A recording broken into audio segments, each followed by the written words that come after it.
CNG খাত বাংলাদেশের জ্বালানি নিরাপত্তা, পরিবেশ সুরক্ষা ও সাশ্রয়ী গণপরিবহন ব্যবস্থার একটি গুরুত্বপূর্ণ অংশ। অথচ দীর্ঘদিন ধরে এ খাতের বিভিন্ন যৌক্তিক দাবি ও সমস্যার সমাধানের জন্য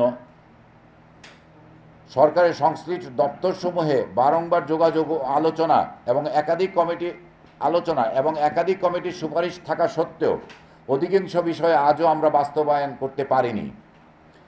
আজ আমরা সেই দীর্ঘদিনের অবহেলিত সমস্যাগুলো, সিএনজি খাতের বর্তমান বাস্তবতা এবং টিকিয়ে রাখার স্বার্থে আমাদের ন্যায্য এবং যৌক্তিক দাবিগুলো আপনাদের মাধ্যমে জাতির সামনে তথা সরকারের কাছে তুলে ধরতে চাই।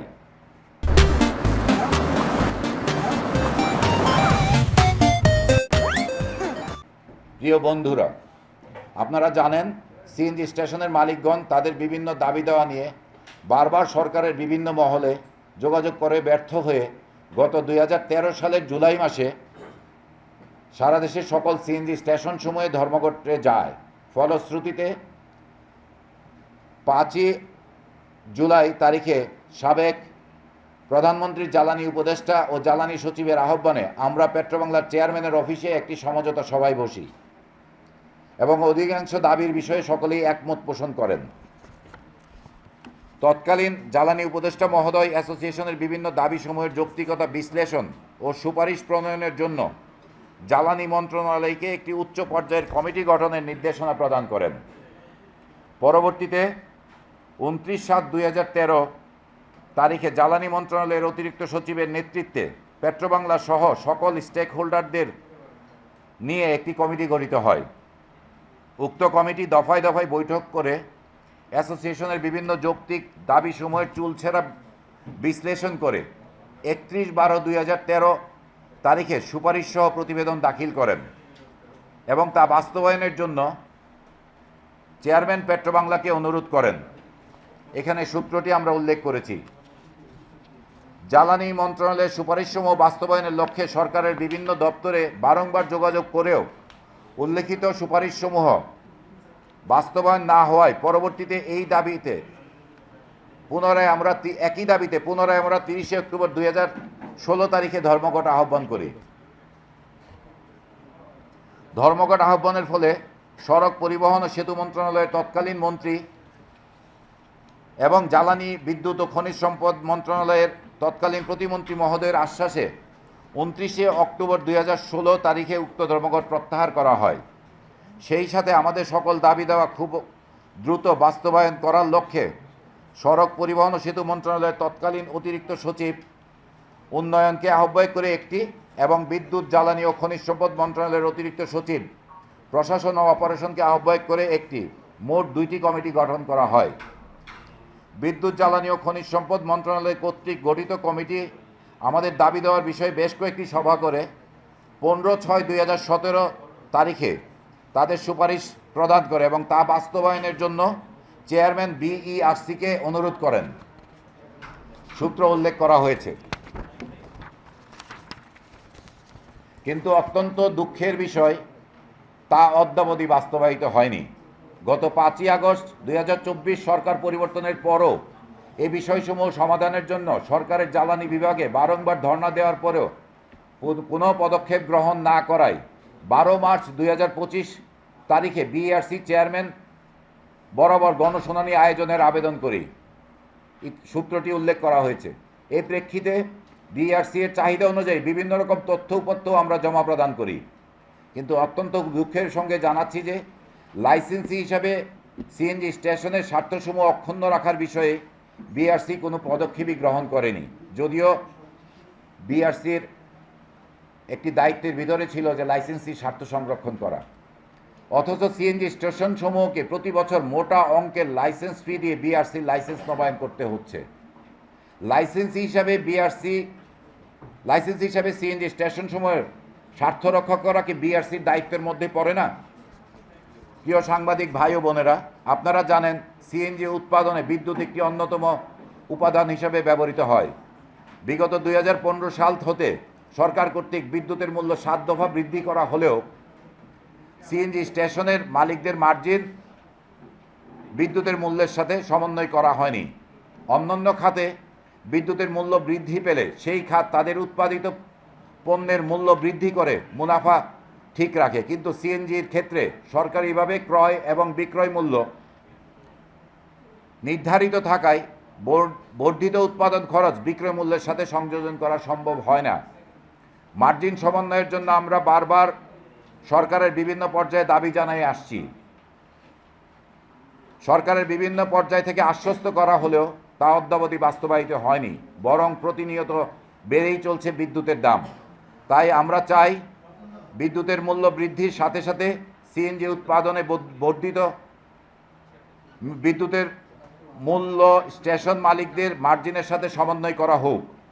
উল্লেখ্য যে বিদ্যুৎ জ্বালানি ও খনিজ সম্পদ মন্ত্রণালয় 31/12/2013 তারিখে সিএনজি স্টেশন মালিকদের মার্জিন কমিশন 2 টাকা 98 পয়সা বৃদ্ধি এবং বিদ্যুতের যে কোনো রকম মূল্য বৃদ্ধি স্বয়ংক্রিয়ভাবে আমাদের কমিশনের সাথে সমন্বয়ে সুপারিশ করে যথাযথ ব্যবস্থা গ্রহণের জন্য চেয়ারম্যান পেট্রোবাংলাকে অনুরোধ করেন সূত্রে উল্লেখ করা হয়েছে। বিআরসি পরবর্তীতে 2015 সালে শুধুমাত্র 1 টাকা মার্জিন বৃদ্ধি করেন। অবশিষ্ট 1 টাকা 98 পয়সা বৃদ্ধির বিষয়টি প্রক্রিয়াধীন রেখেছেন মর্মে আমাদেরকে আশ্বস্ত করেছিলেন, কিন্তু অদ্যাবধি তা বাস্তবায়ন করা হয়নি। আর বিদ্যুতের মূল্য সমন্বয়ের বিষয়টি উপেক্ষিতই রয়ে গেছে।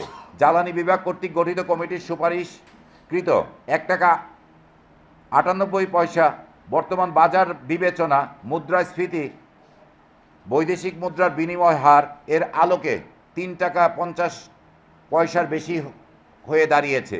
এছাড়াও সর্বশেষ বিদ্যুতের মূল্য বৃদ্ধির ফলে, যা গত 2-3 দিন আগে ঘোষণা করা হয়েছে, প্রতিটি সিএনজি স্টেশনের ক্ষেত্রে পূর্বের বিদ্যুতের বিলের চেয়ে বর্তমান বিল 1/5 আরও বৃদ্ধি পাবে। উপরোক্ত সকল বিষয় বিবেচনায় আমাদের কমিশনের সাথে বিদ্যুতের মূল্য বৃদ্ধিজনিত কারণে পূর্বের 7 দফা বৃদ্ধির 1 টাকা 60 পয়সা এবং বর্তমান বৃদ্ধির 86 পয়সা সর্বসাকল্যে 2 টাকা 46 পয়সা বিদ্যুৎ খাতে সমন্বয় করা হোক। এছাড়াও বর্তমান মুদ্রাস্ফীতি, সরকারিভাবে ন্যূনতম মজুরি নির্ধারণ, বৈদেশিক মুদ্রার বিনিময় হার, সকল পণ্যের ব্যয় বৃদ্ধির ফলে আমাদের কমিশন বর্তমান বাজার বিবেচনায় বিদ্যুতের মূল্য সমন্বয় বাবদ 2 টাকা 46 পয়সা এবং অন্যান্য ব্যয় বাবদ 3 টাকা 50 পয়সা, সর্বমোট 5 টাকা 96 পয়সা বৃদ্ধি ছাড়া এই ব্যবসা পরিচালনা করা কোনোভাবেই সম্ভবপর নয়। বর্তমানে সিএনজি স্টেশন মালিকদের কমিশন 8 টাকা থেকে বৃদ্ধি করে 13 টাকা 96 পয়সা নির্ধারণ ব্যতীত সিএনজি খাত টিকিয়ে রাখা সম্ভবপর নয়। পাশাপাশি ভবিষ্যতে যে কোনো ধরনের মূল্য বৃদ্ধির আনুপাতিক ও স্বয়ংক্রিয় পন্থায় সমন্বয়ের ব্যবস্থা গ্রহণও জরুরি।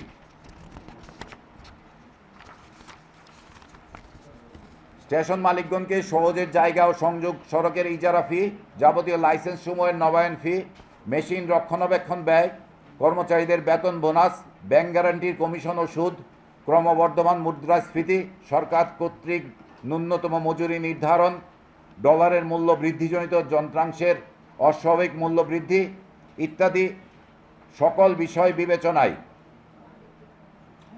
প্রতি ঘনমিটার গ্যাস সরকার কর্তৃক নির্ধারিত মূল্যে বিক্রয় করলে যে মার্জিন পাওয়া যায় সে অঙ্কটি বর্তমানে ঋণাত্মক অবস্থায় এসে দাঁড়িয়েছে। ফলশ্রুতিতে সিএনজি স্টেশন মালিকগণকে লাভের পরিবর্তে লোকসান গুনতে হচ্ছে। এভাবে চলতে থাকলে সিএনজি স্টেশন পরিচালনা করা আমাদের পক্ষে সম্ভবপর নয়। আশা করি আগামী 30শে জুন 2026-এর মধ্যে আমাদের এই দাবিগুলি সরকার গভীরভাবে বিবেচনা করে বাস্তবায়নের উদ্যোগ গ্রহণ করবেন। অন্যথায় 1 জুলাই 2026 হতে আমাদের যে কোনো রকম কঠিন সিদ্ধান্ত নেওয়া ছাড়া অন্য কোনো উপায় থাকবে না। সাংবাদিক ভাই ও বোনেরা, আপনারা সবাই অবগত আছেন 2001 সাল হতে তৎকালীন বিএনপি সরকার ঢাকা শহরকে বিষাক্ত গ্যাস চেম্বার থেকে মুক্ত করার লক্ষ্যে সিএনজি খাতকে বেসরকারীকরণের মতো যুগান্তকারী এবং ইতিবাচক পদক্ষেপ গ্রহণ করায় এদেশে যানবাহনে সিএনজির ব্যবহারের গোড়াপত্তন হয়, যার সুফল আমরা সবাই ভোগ করছি। সরকারের প্রত্যক্ষ উৎসাহে সারা দেশে 5,000 কোটি টাকা বিনিয়োগ করে 5 শতাধিক সিএনজি ফিলিং স্টেশন এবং কয়েক হাজার কোটি টাকা বিনিয়োগ করে প্রায় 10 লক্ষাধিক যানবাহনে জ্বালানি হিসাবে সিএনজি ব্যবহার করার কারণে ঢাকাসহ সারা দেশের বায়ু দূষণের সহনীয় মাত্রায় নামিয়ে আনা সম্ভব হয়েছে। পাশাপাশি স্বাস্থ্য খাতে সাশ্রয়ের বিষয়টি অনস্বীকার্য। এছাড়াও সারা দেশে সিএনজি চালিত 3 হুইলার সমূহ গ্রামীণ অর্থনীতিতে ব্যাপক অবদান রেখে চলেছে। যানবাহনে সিএনজির ব্যবহার পরিবেশের ভারসাম্য রক্ষা ও জ্বালানি নিরাপত্তা নিশ্চিতকরণে গুরুত্বপূর্ণ অবদান রাখছে, যা আমাদের এই বিশাল জনগোষ্ঠী অধ্যুষিত বাংলাদেশের জন্য অত্যন্ত উপযোগী। সর্বশেষ গত ফেব্রুয়ারিতে ইরান আমেরিকা যুদ্ধে জৈব জ্বালানি সংকটের সময় সিএনজি ব্যবসায়ীগণ যানবাহনে সিএনজি সরবরাহ করে সারা দেশের যোগাযোগ ব্যবস্থা সচল রাখতে ব্যাপক ভূমিকা রেখেছেন।